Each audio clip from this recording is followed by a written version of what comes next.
আমাদের জুলাই অনেক কন্ট্রিবিউশন, বিশ্বাস করেন আমি নিজে কোনো সময় এককভাবে এরকম বলি না, কারণ ধরেন 1500-র বেশি ডকুমেন্টেড শহীদ, এই শহীদদের মধ্যে আমার নাম নাই। 22,000-এর মতো অধিক। গতকালকে ঢাকা বিশ্ববিদ্যালয়ে নামাজ পড়ে বেরোচ্ছি, তখন একটা হাফিজে কোরআন ছেলের সাথে দেখা, টিআরটি ওয়ার্ল্ড ওর একটা ওর উপরে ডকুমেন্টারি করছে, দুটো চোখই নাই, ছেলেটার বয়স 22 বা 23 বছর, তো নাম শুনে জড়ায় ধরেছে। তো এই যে আপনাদের টুকটাক ভালোবাসা, আপনারা ভালোবাসেন, দেখলে এক কাপ চা খাওয়াতে চান, আমরা ভাবি যে এই যে সম্মানটুকুন এই যেই জুলাইয়ের জন্য, সেই জুলাই তো আমার একটা চোখ যায় নাই। বাংলাদেশ প্রচণ্ড ক্রাইসিসের মধ্য দিয়ে যাবে, প্রচণ্ড। এবং এই ক্রাইসিসটা আজকে বিএনপির যেই ক্রাইসিসের মধ্য দিয়ে শুরু হচ্ছে, আমরা এইটা ভাবার কারণ নাই যে এইটা থেমে গেলে ক্রাইসিসটা এখানেই থেমে যাবে। এইটা বিএনপির সাথে ঘটবে, এর কিছুদিন পরে বিএনপি যখন সাইজ হয়ে যাবে মোটামুটি, সেটা ইন্ডিয়ার মাধ্যমে হোক, এজেন্সির মাধ্যমে হোক, XYZ আরও অনেকের মাধ্যমে হোক, এরপর এটা জামাতের উপরে আসবে। তো বিএনপি যে কয়দিন পারলো তো পারলো, জামাত পারবে না 3 দিনও। এরপরে চূড়ান্ত খেলাটা হবে এনসিপির সাথে, এবং এনসিপি পারবেই না। তো ফ্যাক্ট হলো আমাদের দুটো লড়াই একসাথে করতে হবে। আমরা কোনো রাজনৈতিক দলকে এককভাবে এই দেশকে বর্গা দেই নাই। তো যে কথাটা বলবো করে যে বিএনপির যেই ভাইয়ের সাথে দেখা, উনি আমাকে বললেন যে আপনি ভাই একটা কথা ভালোই জানেন, তারেক রহমানের সাথে কাছে সবার হাজিরা দেওয়া লাগবে, এই কথাটা আমাকে বলতেছে। আমি কোট করে বলছি, এবং আমি বুঝলাম উনি বিএনপির খুবই ডেডিকেটেড একজন কর্মী। তো জামাতের লোকদের সাথে দেখা হওয়ার একটু পরেই যখন বিএনপির একজনের সাথে দেখা হচ্ছে, তিনি বলছেন যারা আজকে বিএনপির বিরুদ্ধে বলছে তাদেরকে একটু ভাই মনে করাই দিয়েন তারেক রহমানের কাছে সবার হাজিরা দেওয়া লাগবে। তো তখন আমি বললাম ভাই, এই কথার কারণেই আপনারা ডুববেন। শেখ হাসিনার কাছে এই দুনিয়ার সবার হাজিরা দেওয়া লাগে নাই, এই হাজিরা যে দেওয়া লাগবে এই কথার কারণেই তার এখন দিল্লিতে গিয়ে হাজিরা দেওয়া লাগতেছে। তো শেখ হাসিনার যদি দিল্লিতে হাজিরা দেওয়া লাগে, তারেক রহমানের কাছে সবার হাজিরা দেওয়া লাগবে, এটা একটি স্টুপিড কথা। বরং এই কথাটাই বলতে পারতে হবে, তারেক রহমান যা করেন নাই সেই দায় তার উপর চাপিয়ে দেওয়া যাবে না। তারেক রহমান যা ভালো করেছেন, ভেরি গুড, সেটা আমাদেরকে বলতে পারতে হবে। প্যারালালি আমরা এই রাষ্ট্র কায়েম করতে চাই, তারেক রহমানও সমালোচনার ঊর্ধ্বে নন, এবং তিনি ভুল করলে তার সামনে বসেই সমালোচনা করে পারতে হবে। এবং সেজন্য আমার রাস্তায় ধরবে কেউ বলবে না যে তারেক রহমানের কাছে আপনার যাওয়া লাগবে। তখন বললাম ভাই, হাসিনার কাছেই তো সবার যাওয়া লাগে না, তারেক রহমান সাহেব তো আরও অনেক পরের কথা। তো এর মানে হলো আমাদের সামাজিক মনস্তত্ত্ব। আজকে যেই সমস্যা বিএনপির, এটা কালকে জামাতের সাথে ঘটবে, পরশু এনসিপির সাথে ঘটবে, কিন্তু অত্যন্ত সচেতন একটা জায়গা আমাদের বোঝা উচিত, সেটা হলো একটা অ্যাপলিটিক্যাল সরকার। এই কেন আমরা বারবার বলছি না, বিএনপির যে দায় সেটার কারণে বিএনপি যে ভোট করছে, ভোট দেশে লাগবে, কিন্তু এই যে বিএনপির অবস্থা, সে কন্ট্রোল না করতে পারলে সে ভোট পাবে না। এটা তো একটা জায়গা আছে বিএনপির ধরার, যদি দেশে ভোট হয়। কিন্তু এই সরকার কি করে? এই সরকার তো এমন একটা প্যাটার্ন যে এই আমাদের বক্তব্যটা, এই ভয়াবহ হত্যাকাণ্ড সোশ্যাল মিডিয়া আসার পর গ্রেপ্তার করতে হলো, তার আগে 48 ঘন্টা পার হয়ে গেছে, সে কি করেছে? হ্যাঁ, এই প্রশ্নটা যদি বিএনপি রুমিন ফারহানা আপা করতে চায়, তার জন্য আমাদের উত্তর রেডি আছে। আমরা তখন তারা বলতে চাই, সে বলে কি করেছে, তখন আমরা বলি তারা যদি অ্যাকশন নিতে চায়, আপনারা তো আবার থানা থেকে ছাড়াই আনেন, বিএনপির তো এই প্রমাণ আছে। কিন্তু সরকার কেন অ্যাকশন নিচ্ছে না? ওকে, সরকার যদি কোনোভাবে নাই পারে, সে বলুক যে আমি দেশ চালাতে পারছি না। কিন্তু এই যে জনতার কাছে যে কোনো পলিটিক্যাল এন্টিটিকে ভীষণভাবে প্রশ্নবিদ্ধ করা, আজকে যেটা বিএনপির সাথে হচ্ছে, পরশু জামাতের সাথে হবে, তারপরে দিন এনসিপির সাথে হবে, এরপর পুরো একটা অ্যাপলিটিক্যাল রাষ্ট্র কায়েম হবে। এরপর এখানে আধা সুশীল, আধা এনজিও, ওয়েস্টের অনেকগুলো গ্রুপ মিলে এখানে একটা সুশীল এবং খুবই পশ একটা 111 কায়েম হবে। এবং এই যে আলাপগুলো আমরা আজকে করতে পারছি, সেই আলাপটা আমরা করতে পারবো না। তো এই জন্য আমাদের যেটা ভীষণভাবে পলিটিক্যালি কারেক্ট থাকা দরকার, সেটা হলো বিএনপির সাথে আমাদের স্ট্যান্ড দুটো থাকা দরকার। একটা হলো বিএনপি যেহেতু দাবি করেছে সব থেকে বড় দল, সুতরাং সব থেকে বেশি গালিটা তাকে সহ্য করতে পারতে হবে। এই সহ্য করার হিম্মত, ক্ষমতা যদি সে হারাই ফেলে, আওয়ামী লীগের পরিণতি বরণ করবে।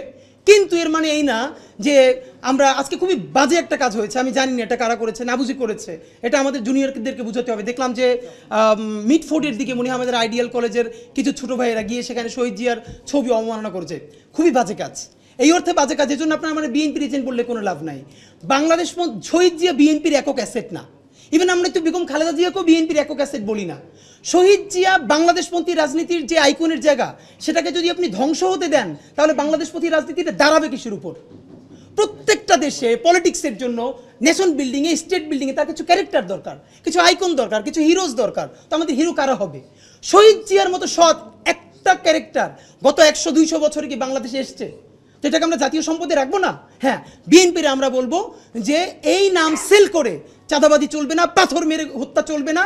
এক সেকেন্ড। এবং অনেকে আমাকে বলেছে জুলাইয়ের স্পিরিট নাই। সেদিনকে একটা ইন্টারভিউতে আমাকে জিজ্ঞেস করলো এখন তো প্রাইভেট ইউনিভার্সিটি নামে না।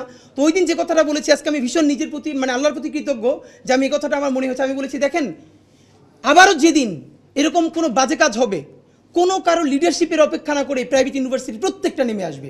And it was happened. দেখেন আপনি এই যে যখনই বাজে ভিডিওটা আমাদের সামনে আসলো, নামও নিচ্ছি না, ব্র্যাক, নরসাদ থেকে শুরু করে প্রত্যেকটা বিশ্ববিদ্যালয় নিজেরা নেমেছে, তুমুল মিছিল করেছে। তা আমাদের এখন যেটা সব থেকে জরুরি কাজ, এইরকম পলিটিক্যাল ক্রাইসিস প্রতিদিন লেগে থাকবে। আজকে বিএনপি, কালকে জামাত, এনসিপি, এই সেই চলতে থাকবে, কিন্তু আমাদের ফোকাস হারানো চলবে না। দ্য ফোকাস ইজ জুলাইয়ের ঘোষণাপত্র এবং সেকেন্ড ফেজ জুলাইয়ের সনদ। আপনাদেরকে একটা কথা মনে রাখতে হবে, আমাদের এখন অনেকগুলো শত্রুর সাথে ফাইট করতে হবে। আপনারা কি একটা কথা খেয়াল করেছেন, বিএনপি প্রথমে জুলাই ঘোষণাপত্রের ব্যাপারে খুবই উদাসীন। পুরো দেশ যখন ঘোষণাপত্রের পক্ষে দাঁড়াচ্ছে, জুলাই একটু একটু একটু একটু বিএনপি করে সেখান থেকে সরে এসে সে জুলাইয়ের পক্ষে দাঁড়াচ্ছে। যেই বিএনপি প্রথম বলেছে এটা কোনো লিটারেচার, এটাকে সংবিধানে নেওয়ার কোনো মানে নাই, খুবই বাজেভাবে বলেছে, সেই বিএনপি এখন বলছে এটা সংবিধানের তফসিলে যুক্ত করা যায়। এর মানে আমাদের যখন ইমপ্রুভমেন্ট ঘটছে বিএনপির সাথে, যেই বিএনপি এখন তফসিলে রাজি হচ্ছে, সেই বিএনপিকে আমরা এটাকে সংবিধানের প্রস্তাবনায়ও রাজি করাতে পারবো।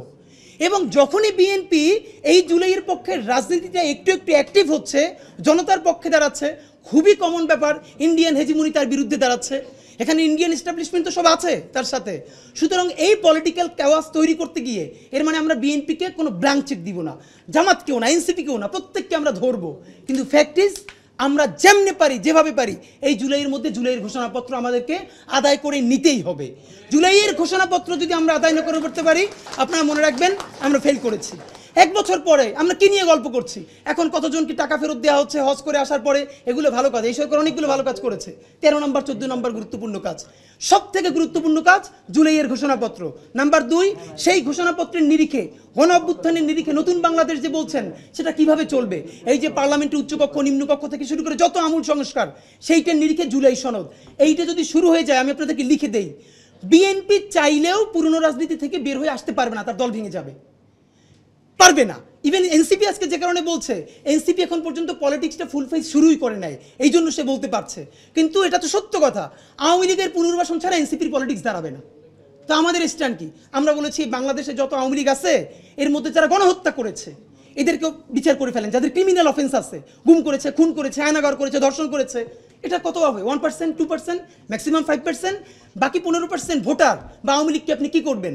আমরা তাদের সাথে তাদের মতো করে খেলতে হবে। আমি তো বলি বিএনপি, জামাত, এনসিপি ভাগাভাগি করে সব আওয়ামী লীগ নিয়ে যান।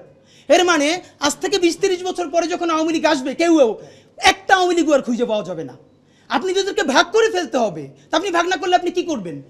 দেখেন জামাত ইসলাম তো আওয়ামী লীগের মতো এত ভোটার নাই, সেই জামাতকেই তো আওয়ামী লীগ পারে নাই, যা করেছে তাদের সকল বড় প্রথম সারির নেতাকে হত্যা করে ফেলেছে, এরপর তো সেই জামাত নাই হয়ে যায় না।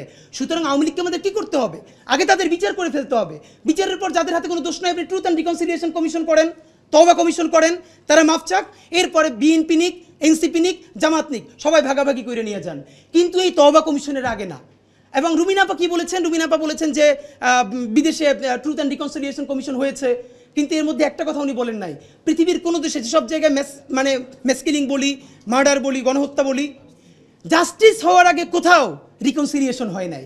রিকনসিলিয়েশনের পূর্ব শর্ত জাস্টিস, আপনাকে বিচার করে ফেলতে হবে। সুতরাং এখন আমাদের পুনাব বলি, অবশ্যই আমরা পুনাবকে আজকে বিশেষ করে ধন্যবাদ জানাচ্ছি যে এই আন্দোলনের বাঁশের কেল্লা প্রাইভেট বিশ্ববিদ্যালয়, যখন সব কিছু নাই হয়েছে, ভেঙে পড়েছে, তখন প্রাইভেট বিশ্ববিদ্যালয় দাঁড়িয়েছে এবং বাঁশের কেল্লার মতো লড়াই করেছে, সেটারই একটা গুরুত্বপূর্ণ অংশ পুনাব। আমরা আপনাদেরকে বলবো প্লিজ আপনারা সবাই একত্রিত হন, কারো লিডার দরকার নেই, আমরা প্রত্যেকে বাংলাদেশের জনগণ এবং দেশের মালিক।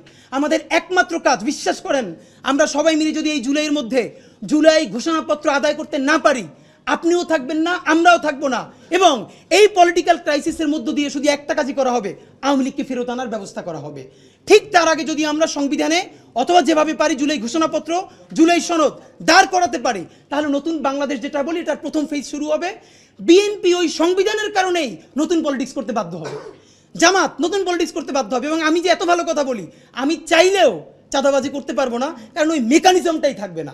সুতরাং আমরা মনে হয় এখন যত কথা বলি এই আলাপের মধ্যে কিভাবে আমরা জুলাই ঘোষণাপত্রের জন্য রাষ্ট্রকে ফোর্স করতে পারি, এই আলাপটা সবার আগে সামনে আনা দরকার। পুরো বাংলাদেশকে একত্রিত হওয়ার জন্য অনুরোধ জানাচ্ছি এবং সবাইকে বলছি যে আগামীকালকে যে স্লোগান শুরু হবে, তুমি কে আমি কে রাজাকার রাজাকার, কে বলেছে স্বৈরাচার স্বৈরাচার, এই ধাক্কায় আমরা মসনদ পর্যন্ত যেন পৌঁছে জুলাই ঘোষণাপত্র নিয়ে 36শে জুলাই উদযাপন করতে পারি। বাংলাদেশ জিন্দাবাদ, ইনকিলাব জিন্দাবাদ।